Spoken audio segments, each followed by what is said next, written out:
साथियों, कल हमने आपको चंद्रमा किस तरह फल देता है उसके नियमों के बारे में समझाया था। आशा है आपने इसे समझ लिया होगा। इससे भी पहले हमने आपको जन्म नक्षत्र स्वामी का जिक्र किया था। आज हम आपको वही बताने जा रहे हैं कि जन्म नक्षत्र स्वामी क्या होता है, कैसे काम करता है।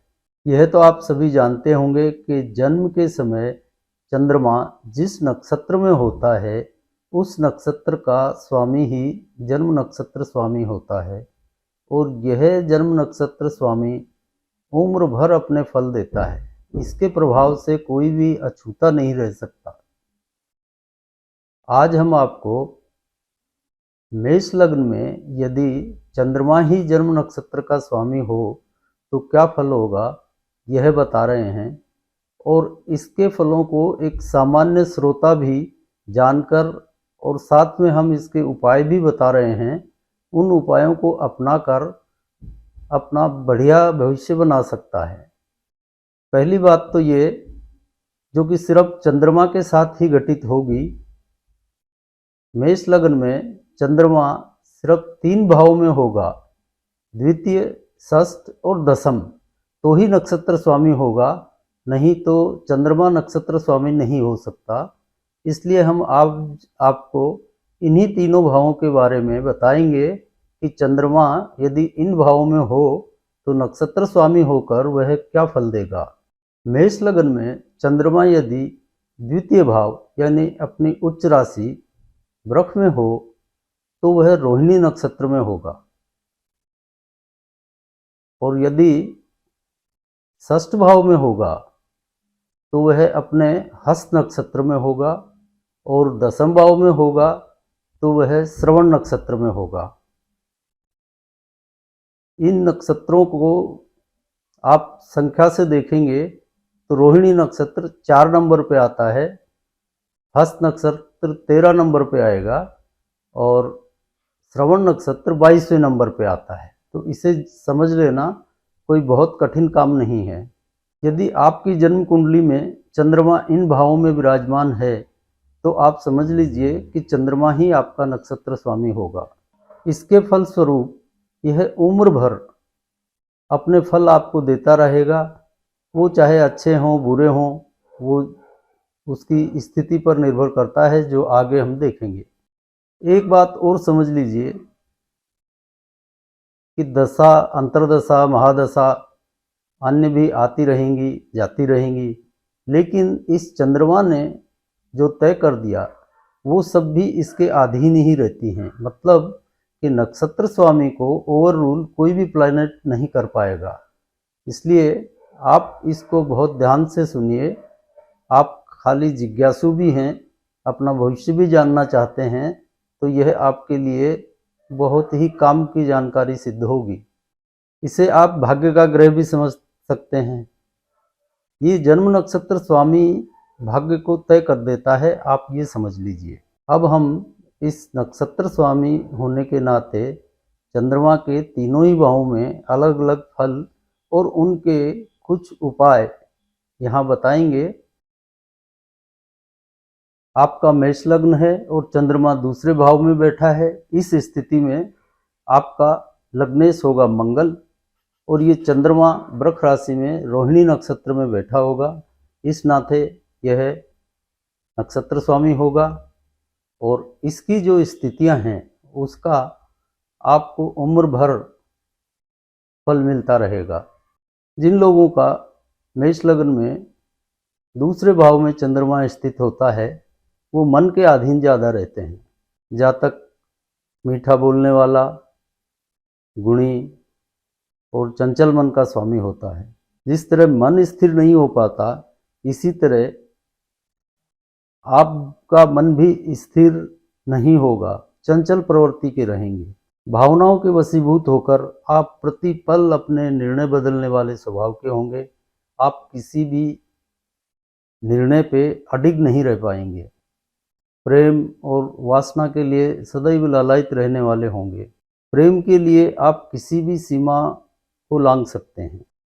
इन जातकों में प्रेम के प्रति ललक स्पष्ट तौर पर दिखाई देगी और ऐसे जातक यदि बदला लेने पे उतर आए तो शत्रुता की किसी भी हद को पार कर सकते हैं। यह एक विशेष बात है। वैसे आपकी वाणी में स्वच्छता, स्पष्टता और दृढ़ता दिखाई देगी। आपके मित्रों का दायरा बहुत असीमित विशाल होता है। रास्ते चलते ऐसे जातक मित्र बना लेते हैं और प्रेम के मामले में भी ये सफल सिद्ध होते हैं। आपके आसपास के वातावरण का प्रभाव सदैव आपकी कार्यशैली और मन पे पड़ेगा। सलाह देने में भी आप माहिर रहेंगे और इस सलाह देने की कुशलता के कारण ही आप मध्यस्थ की भूमिका बहुत अच्छी तरह निभाएंगे। गायन, वादन, वस्त्राभूषण, धातु, जलीय पदार्थ, होटल इंडस्ट्री अथवा किसी साझेदारी के कार्यों में आजीविका में ऐसे जातक सफल हो जाते हैं। लेकिन एक विशेष बात ये भी होती है जो ध्यान रखनी चाहिए कि ऐसे जातक इन धंधों से पैसा कमाकर भी उसको इन्हीं धंधों में बर्बाद भी करते पाए गए हैं। बहुत संभावना इस बात की रहती है। ये हो सकता है कि आपकी कोई बहन नहीं हो, लेकिन भाई जरूर होगा। आप अकेले नहीं हो सकते। आपको माता पिता, परिवार, इनका साथ, सहयोग, सुख मिलेगा और ऐसे जातक श्रद्धा संपन्न होते हैं। यदि शुक्ल पक्ष का आपका जन्म है तो ऐसे जातकों का प्रारंभिक जीवन बहुत शानदार व्यतीत होता है और कृष्ण पक्ष का जन्म है तो इनकी वृद्धावस्था बहुत शानदार व्यतीत होती है। धन संपत्ति का भी अच्छा सुख इन जातकों को मिल जाता है। माता के भी प्रिय होते हैं, पिता के भी प्रिय होते हैं और प्रेम प्रसंगों में भी अग्रगण्य रहते हैं। माता, मौसी, ताई, चाची, बड़ी उम्र की स्त्रियों का आशीर्वाद सदा आपके लिए फलदायक सिद्ध होगा। माता पिता का सुख साथ लंबी उम्र तक बना रहता है। एक बात का ध्यान रखिए, यहाँ रोहिणी नक्षत्र में जन्म होने की वजह से आलस्य करना आपके जीवन में असफलताओं का रास्ता खोल देगा। इसलिए ऐसे जातकों को आलस्य नहीं करना चाहिए। यदि आप आलस्य और भावनाओं में बहने जैसी प्रवृत्तियों का त्याग कर दें तो जीवन में अथाह मान, सम्मान, इज्जत, शोहरत प्राप्त कर सकते हैं। सबसे बड़ी बाधा इस नक्षत्र में जन्मे लोगों के लिए आलस्य और भावनाओं के वशीभूत होकर चलना ही होता है। एक विशेष और बात कि ऐसे जातक दूसरों का फायदा उठा लेते हैं पर दूसरे इनसे फायदा नहीं उठा पाते। जमीन जायदाद ऐसे जातक अच्छी बना लेते हैं, अच्छा रोब-दाब भी रखते हैं। ऐसे जातकों को शिक्षा प्राप्ति के लिए विशेष ध्यान देना चाहिए क्योंकि शिक्षा ही इनका भाग्य बनाती है।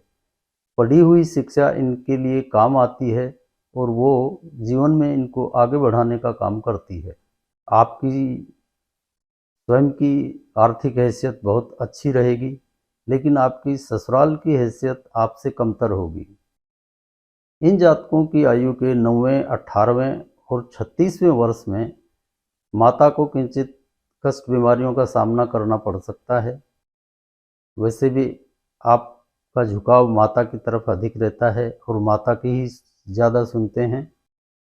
पत्नी की बात पर ज़्यादा ध्यान ऐसे जातक नहीं देते हैं, पर ऐसी कोई दिक्कत परेशानी वाली बात नहीं है। दोनों के पति पत्नी के संबंध भी सामान्य बने रहते हैं। एक बात विशेष तौर पे ध्यान रखने वाली है कि ऐसे जातकों की पत्नी यदि कमाऊ हो तो फिर इनकी स्थिति आर्थिक मामले में उतनी ठीक नहीं रह पाती। ये स्वयं कमाएं, पत्नी घर संभाले तो बहुत बढ़िया स्थिति बनती है। यदि पत्नी कमाऊ हुई तो ये चंद्रमा असहनीय कष्ट दे सकता है, इस बात का ध्यान रखें। इसकी वजह से संतान संबंधी चिंता, संतान का न होना, संतान को कष्ट होना जैसी तकलीफें भुगतनी पड़ सकती हैं।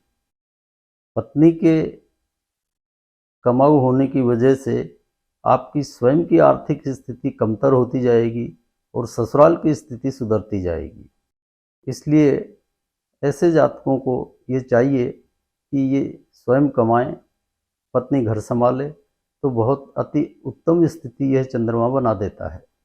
प्राय आपका स्वास्थ्य यूँ ठीक ही रहेगा, लेकिन नाभि से नीचे के अंगों में कुछ कष्ट आयु समय अनुसार हो सकता है और वृद्धावस्था में घुटनों से संबंधित रोग जरूर होंगे। तो ये हमने आपको बताए मेष लग्न में द्वितीय भाव में वृषभ राशि के चंद्रमा का नक्षत्रपति होने के कुछ फल।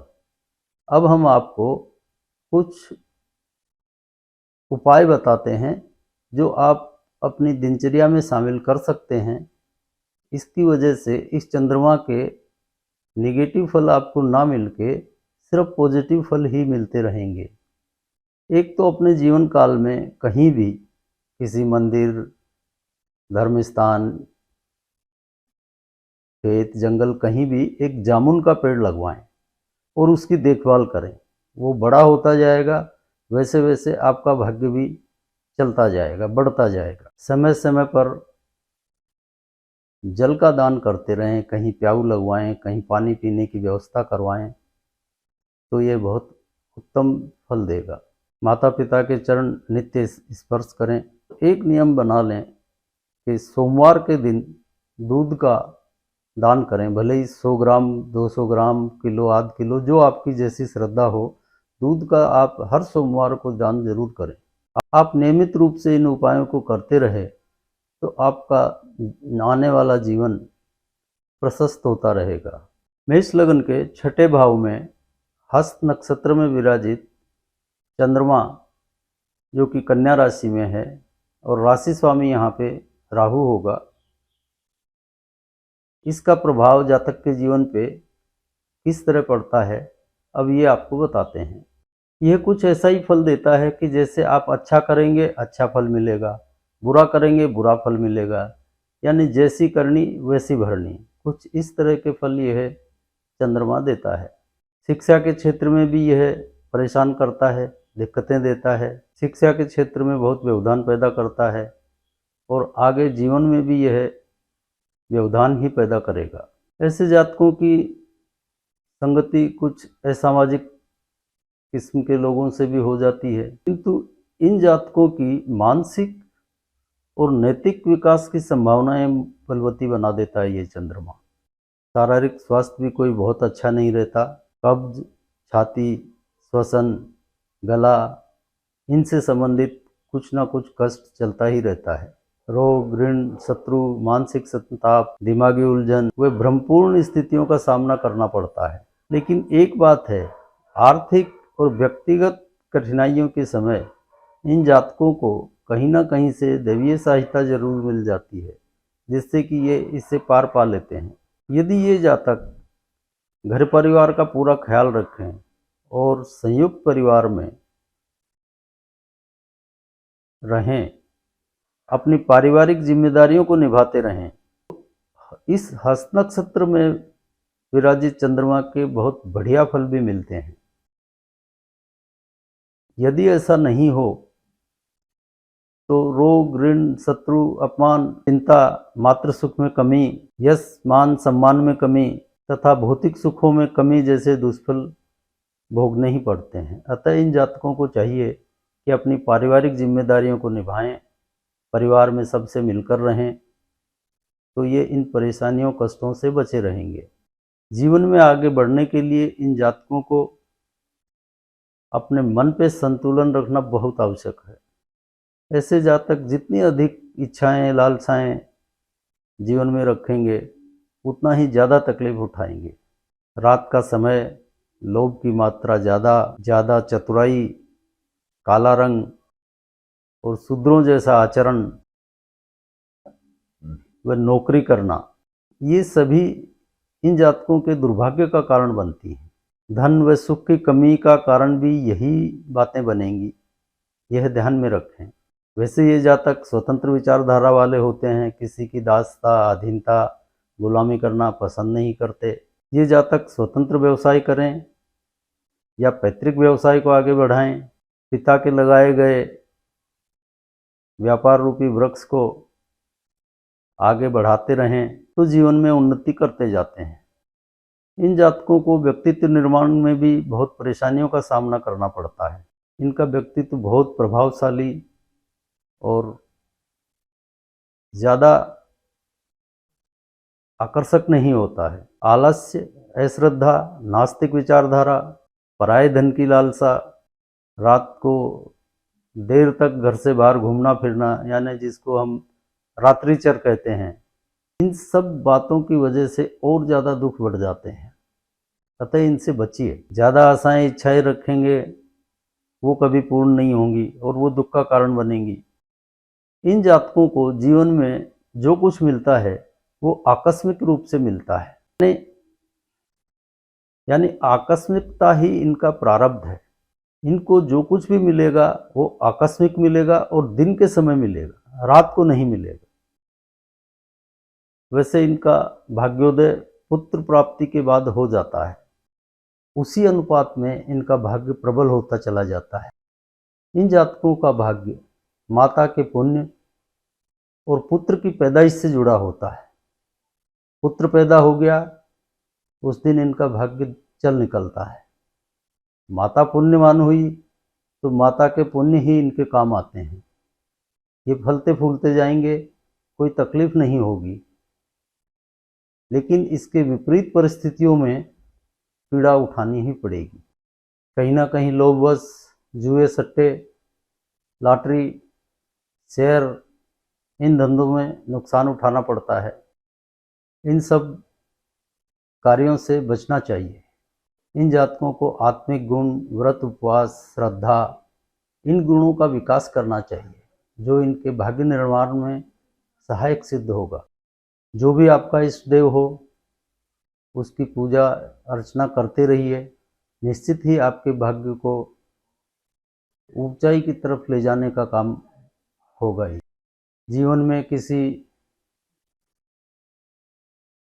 अनैतिक कार्य करने वाली स्त्रियों की वजह से धन हानि और अपयश का सामना करना पड़ सकता है, इसलिए इन कार्यों से बचें। अब हम आपको बताते हैं कि अगर आपको इस चंद्रमा के विपरीत फल मिल रहे हों तो कौन से उपाय करने हैं। किसी भी माह के कृष्ण पक्ष में एक रीठे का वृक्ष लगवाइए और उसकी देखभाल करके उसको बड़ा होने दीजिए। ओम चंद्रमसे नमः, इस मंत्र का नित्य प्रति जितना आपसे हो सके जाप अवश्य करें। सभी तरह के व्यसनों से बचें। शराब, बीड़ी, सिगरेट, गुटखा, पान, तंबाकू, इन व्यसनों से जितने दूर रहेंगे वो आपके लिए उपाय का काम करेगा। माता एवं माता तुल्य स्त्रियों से अच्छे संबंध रखें, उनकी इज्जत करें और हो सके तो एक तांबे की डब्बी में जावित्री भर के अपने पास रख लीजिए। जहाँ पैसा रखते हैं वहाँ पे रख लीजिए।